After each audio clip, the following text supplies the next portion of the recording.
Please please R request করবেন না please. মানে আমি বলতে চাইছি যে আমি সবই বুঝতে পারছি, আপনার ছেলেকে পড়ানোর কথা বলছেন, সবই আমি বুঝতে পারছি, কিন্তু মানে সময় হচ্ছে না, কি করব বলুন তো। আমার দিকটাও ভেবে দেখুন। স্যার একটু প্লিজ দেখুন না।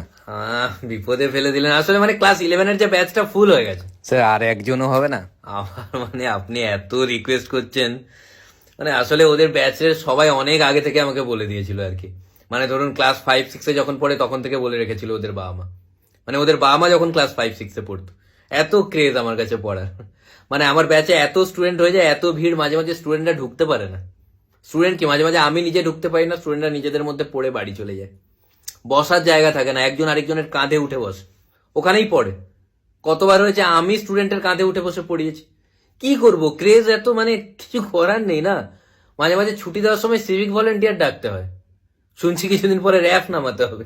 কি করব বলুন তো, মানে এত ভিড় যদি হয়ে যায়। তাও এত যদি আপনি রিকোয়েস্ট করেন,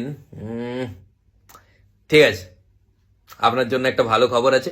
আপনি সন্ধ্যের সময় কল করুন, ঠিক আছে? আপনি সন্ধ্যের সময় কল করতে ভুলবেন না কিন্তু। ভুলে গেলে আমাকে কল করবেন, আমি মনে করিয়ে দেবো। একদম কল করতে ভুলবেন না, না তো আবার ভুলে আমার কল চলে যাবে। না স্যার, আসলে মানে আমি তো এটা জানতাম না এতজন পড়ে আপনার ব্যাচে, তাই এতজনের ব্যাচে আমার ছেলেকে আমি পড়াবো না অ্যাকচুয়ালি। না, ওরও একটা ব্যবস্থা আছে, অবশ্যই ওর একটা ব্যবস্থা আছে। আমার একটা ছোট্ট ব্যাচ আছে। স্যার ওটা কতজনের ব্যাচ? ওটা 2 জনের ব্যাচ, আপনার ছেলেকে নিয়ে। আগে একজনের ব্যাচ ছিল আমাকে নিয়ে,